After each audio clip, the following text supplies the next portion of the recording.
Welcome to Gracefully Graying. I'm your host, Attorney Henry Garnvine. Today on Gracefully Graying, I am pleased to welcome as my guest Ben Combs as we talk about his new career in money management and so much more, phasing in issues as we are aging and living life fully. Ben, welcome to Gracefully Graying. Thanks, Henry. It's great to be here. First of all, Ben, why don't you tell us about who you are and your background, first in money management and where you're going now? Absolutely.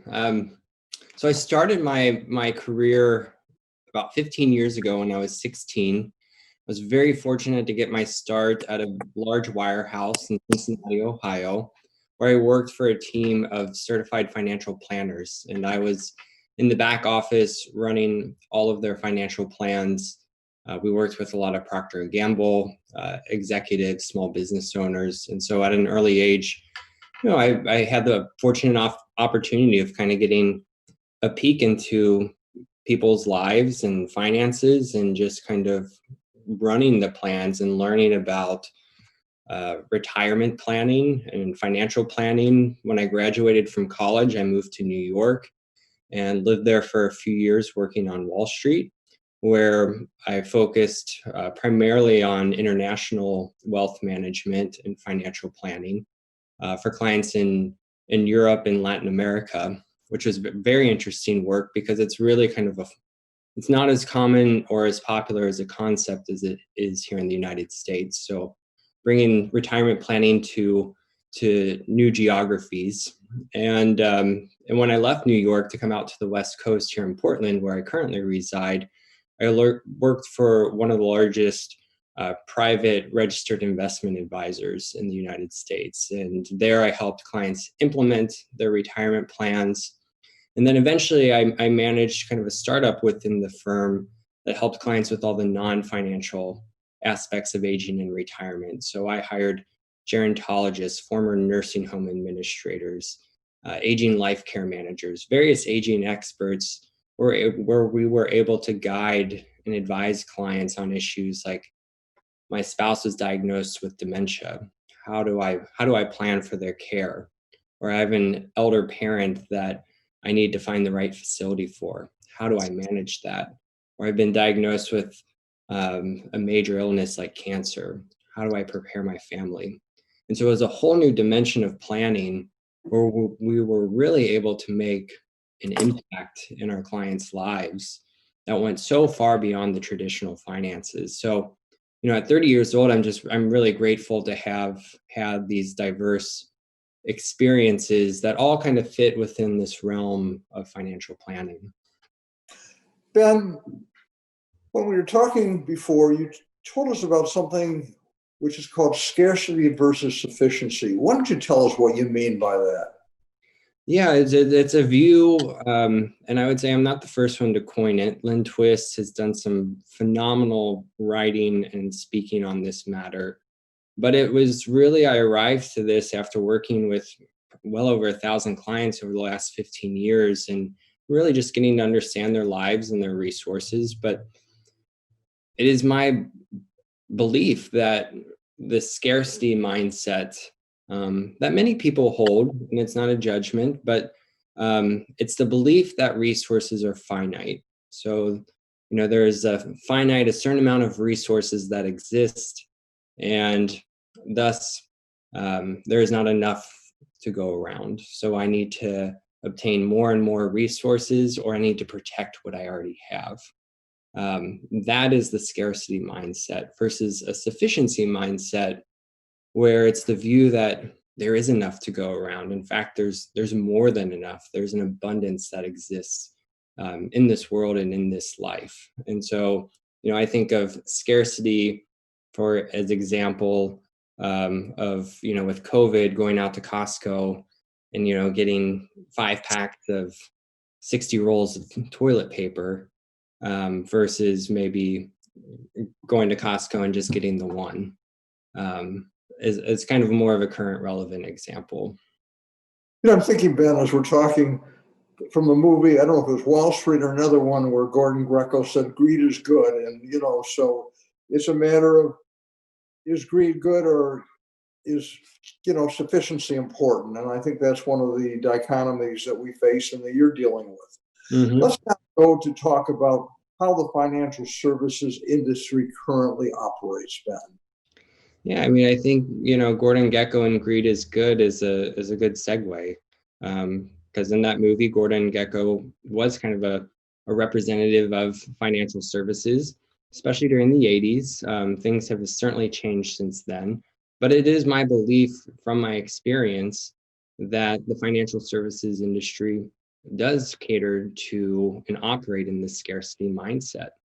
You can't forget that nearly every financial advisor is a salesperson. And it's not a critique. They have to put food on the table and provide for their family, but it's a reality. And so what are they selling? Well, they're selling investment products or services that, often cater to our deeply held human emotions of greed or fear. So greed, I want more returns, I need better returns, I want to beat the market. There are certainly investment products or services that'll cater to that. Or the fear, I need to protect what I have. I can't deal with the volatility of the markets. It's scaring me. I can't afford to go through another bear market. In that case, the same person might have an insurance product, an annuity, a more conservative bond portfolio to assuage those concerns. And so that's how I see the scarcity mindset represented in the vast majority of the financial services today. Ben, what is the sufficiency worldview? Tell us about that. Yeah, it's really just that belief of knowing what is enough. On a personal level, it's answering that question, what is enough for me? What do I need to live off of? What is enough to know that I'm going to be taken care of, that I can do the things that I love, that I can support the causes I care about? It's really about living freely without fear and the exquisite beauty of enough, where we know what is enough to take care of ourselves, where that sufficiency lies. And when you can find that place of sufficiency, then the abundance becomes very clear. You see, if you know what's enough, you can see what all the surplus that exists. And that varies from person to person, depending on financial resources, of course. But it's a question that I ask people, that I'm always asking myself. As you think about retirement, or as you reach retirement age, what is enough? mm-hmm. And some might say, well, if I have $500,000 in Social Security, I'm going to be fine. But someone else may say, well, I have $3 million and I'm still not comfortable. So I guess it's a very personal thing.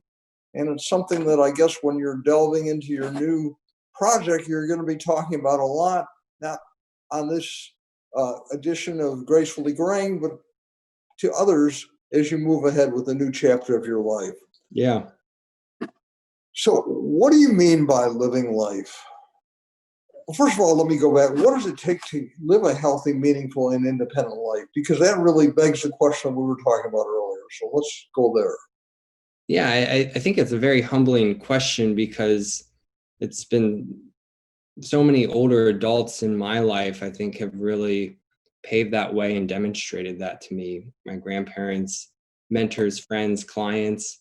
But I guess from my observation and my belief, it's really about having that sense of purpose, having or searching for that reason to get out of bed every morning.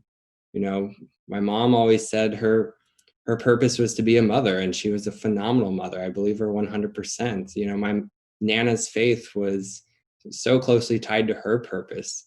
The volunteers in my neighborhood that have been running the soup kitchen for decades, their purpose is so closely tied to helping those in need. A client of mine that ran a feral cat colony, it really doesn't matter what it is, as long as it means something to you. I think that in my observation and in my experience is what leads to a healthy, meaningful, and independent life. Ben, what do you mean with the statement that one should live life independent from one's wealth, I meant? Yeah, independent from one's wealth. I think it's not identifying with how much money you have. It's that quite simple. You know, it was the Roman Emperor Marcus Aurelius was fond of saying or pointing out that, you know, Alexander the Great was buried in the same ground as his mule driver. You know, we're all human. We're all, you know, our time will all come one day. And so, you know, do we want to, so how much, knowing that we're all going to end up in the same earth at some point, how much does our wealth and possessions, you know, really matter? Is it about getting more and more and more, how much you have, or is it how you're applying that in the life you're living today? What's interesting, I'm thinking about the fact I've seen T-shirts, and I know people in a lot of, especially in America, the United States, there's this philosophy that he who dies with the most toys wins. And I guess what you're trying to say is that may be a philosophy, but it's not necessarily the right one. Yeah, I mean, I think it, you know, goes back to that scarcity versus sufficiency. You know, I would say it's, you know, how are you sharing? Are you sharing your toys? Are you, you know, applying those toys in ways that enrich your life and the life of others? Ben, what do you think is enough to live on once you retire? And, you know, it's like some people think Social Security is going to do it, but we see all these things that saying Social Security is clearly not enough. And you either need enough income from investments, or you may have to become a greeter at a store or working at some park. So, I mean, these are all the issues that go through a lot of people's minds, and I'm sure these are things that you're dealing with. So let's discuss this. Yeah, you know, it's a tough question because there's not a quick answer, right? You know, Yeah. there's things, you know, you'll hear things like the rule of 4%, where you can draw 4% of your income and be okay. But, you know, I think that's kind of lazy planning, to be honest. I think it first starts, I guess what I'm saying is it absolutely depends person to person. You know, after a couple meetings with the client, I could provide someone a pretty specific number of what that is for them, and, you know, where their sufficiency lies and where their surplus begins.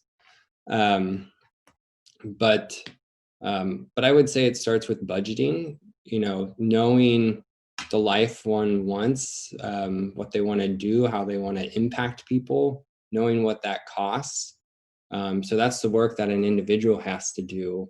And then it's going to a financial advisor, and doing the planning and just asking them, going through the financial plan and saying, you know, do I have enough? You know, a good question to ask is, what could I give away today? What's a dollar amount where I could write a check to a charity, family, you know, whatever, and still be okay? And if a financial advisor answers that question for you, that's begins to point you in the direction of where your surplus is and insufficient. Ben, what do you do with surplus funds as you are living life fully, which of course is one of the goals of Gracefully Graying? Yeah, to be honest, it's one of the most enjoyable aspects of this job because, you know, it's not up to me. It's not my money. It's oftentimes my clients' money, and so I'm just pointing this out where, you know, sufficiency lies and where surplus begins, but it's really up to them to use those resources and using those surplus funds to make an impact, you know, in their lives, in their community, within their family, causes they care about. I mean, I've seen it applied so many different ways, with clients I've worked with over the years. Ben, you are about to launch a new endeavor. Mhm. Tell our viewers about it. I think it's fascinating. In many respects, it's brilliant. Share it with us. Yeah, so this coming fall, we're working currently right now, but we're going to be launching the first planning cooperative in the United States. It'll be called the Advisory Cooperative. But it is essentially kind of a reinvention of the traditional financial planning model. Our goal is to be really kind of the last advisor anyone would ever need. We're going to have, bring together certified financial planners, tax professionals, legal professionals for your traditional kind of financial advice and guidance. But we're also bringing together gerontologists, aging expert, coaches to provide the full spectrum of planning to last a lifetime to our members. And so that sufficiency planning is very much embedded in our planning process and in our mindset. But what became really important to me through my career is making sure that we're there for our clients, for our members, that our members know that we are there for them, that we are going to advocate for them no matter what, through good times and through bad times. And and the bad times don't have to just be volatile financial markets. It's what happens if there's a crisis, what happens if there's a major health event. We need to bring people together that can help our clients, provide advice and counsel and guidance. So we are bringing about a new type of planning to the world. So give us a little more detail about exactly what the Advisory Cooperative is going to be. Yeah, so I like to think about it in terms of the space. We have our first location we're working on in Multnomah Village, which is a wonderful, quaint community in Portland, Oregon. But we said to ourselves, how can we completely we're reinventing the financial planning model, where ultimately we think we can provide better service, better planning for 60 to 80% less than a traditional financial advisor because of our cooperative model. But we also wanted our office to be a space for our members, and I think of it kind of a complete modern reinvention of the senior center. So you can go there.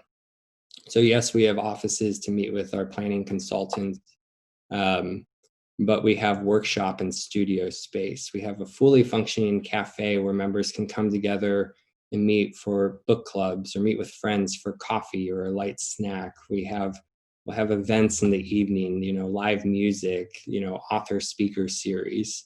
It's really about how do we bring our members together, create community, all based in this mindset of sufficiency and planning, and how can we connect people that really want to live and operate from this place of sufficiency. Now, will you be starting locally and then branching out to a national, possibly an international basis? I mean, we're shooting this. I'm here in southeastern Michigan, and you're in Portland, Oregon. So, we can be anywhere. I mean, we certainly hope that is the case one day. Obviously, we have a lot of work, and we won't get to the national level if we don't really focus on the experience and the service we provide to our members. So I would say that's first, is proving that this is viable, delivering the value to our members. But we're confident we can do that, and we hope we can help as many people as possible. Ben, tell us a little bit more about the structure of the Advisory Cooperative. Yeah, so I think that, in terms of, it's probably really talking about the cooperative aspect, because that's really different. And there's not many cooperatives here in the United States. It is a pretty old concept, dating back to 100 years, but essentially the idea behind it is we want our members, our clients, have a say in the operations of our business, to be vested in what we're doing.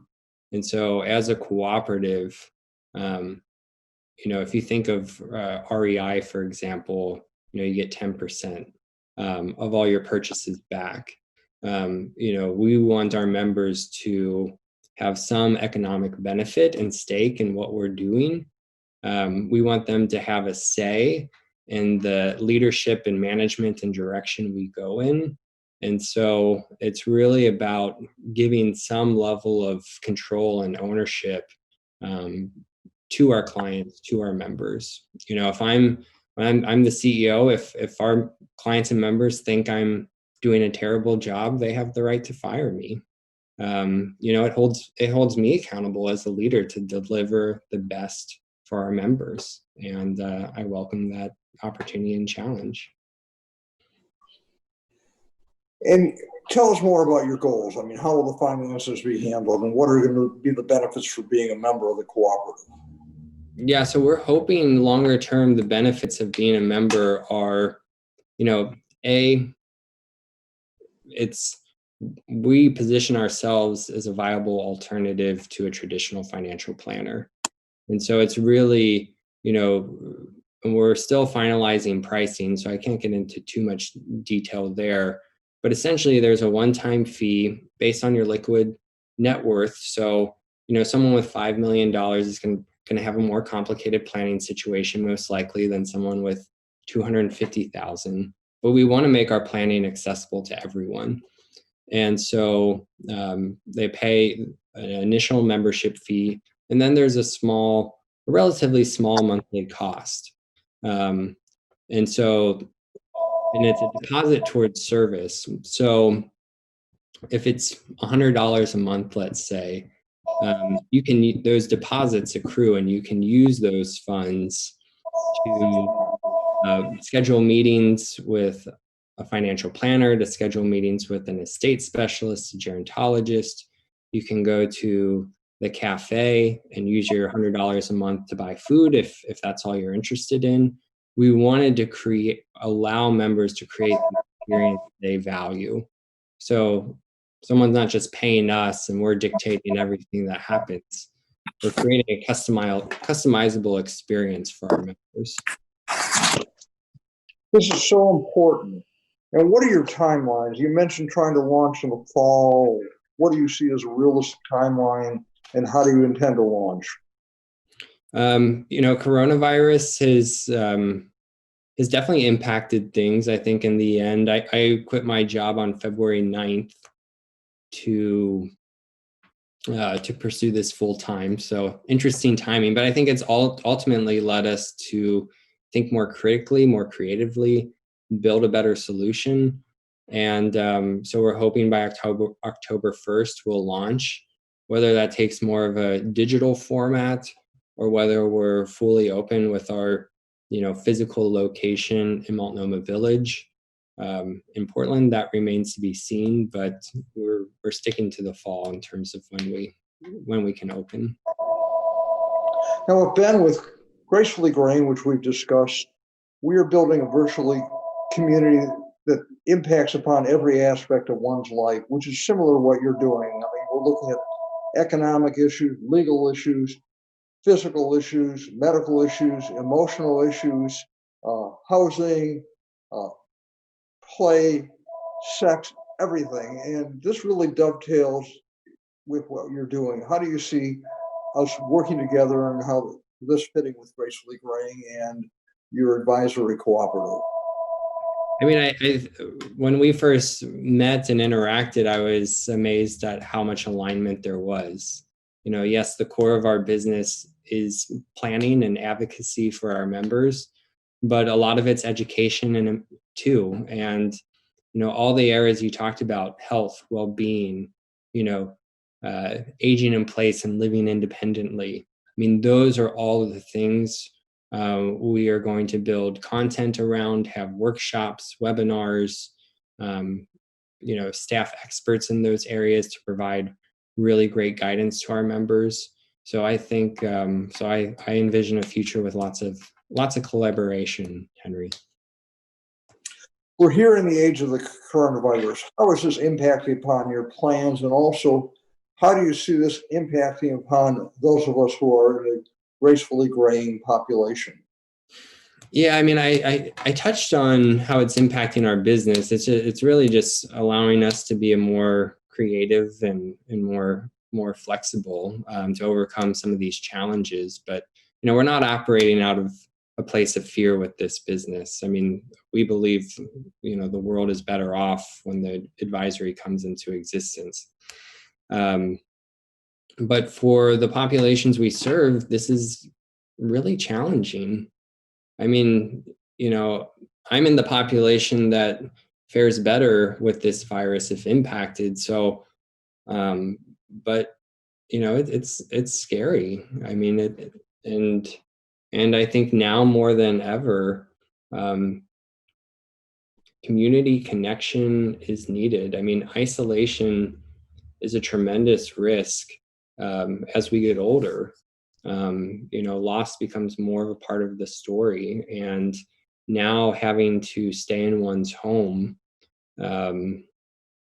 because of the coronavirus just increases those odds. So I think in that sense, it represents a lot of new and unique challenges. But on the positive side, I think finding that sufficiency, there's probably now more so than ever in recent history, is now probably the time, because we have to stay at home. We can't do all the things we loved, as comfortably, whether that's visiting grandkids or going out to dinner with friends, going to the movies. It really allows us to take a step back and say, what do I really miss? What do I really value, and what's important? And what are some of those things that I'm surprised I don't miss as much? And I think, now is this time to really reflect. And I think it's probably an easier time to find that personal sufficiency for individuals. Ben, we've got about 30 seconds left. What are some final thoughts that you'd like to share with our viewers before we sign off? Gosh, I guess I would just say that if any of this rang true or or struck a chord within you, we're looking to be out there in more of a public presence in the coming months. But I would direct people to Lynn Twist, her site, The Soul of Money Institute, her book, The Soul of Money. She is a profound writer, a wonderful woman that has done so much good in this world for so many people. And so that's what I would say is just, if any of this struck a chord, I would point you to Lynn Twist, because she's really guided me profoundly in this journey. Ben, we're out of time. I want to thank you so much for being my guest on Gracefully Graying. And I want to thank you for watching Gracefully Graying.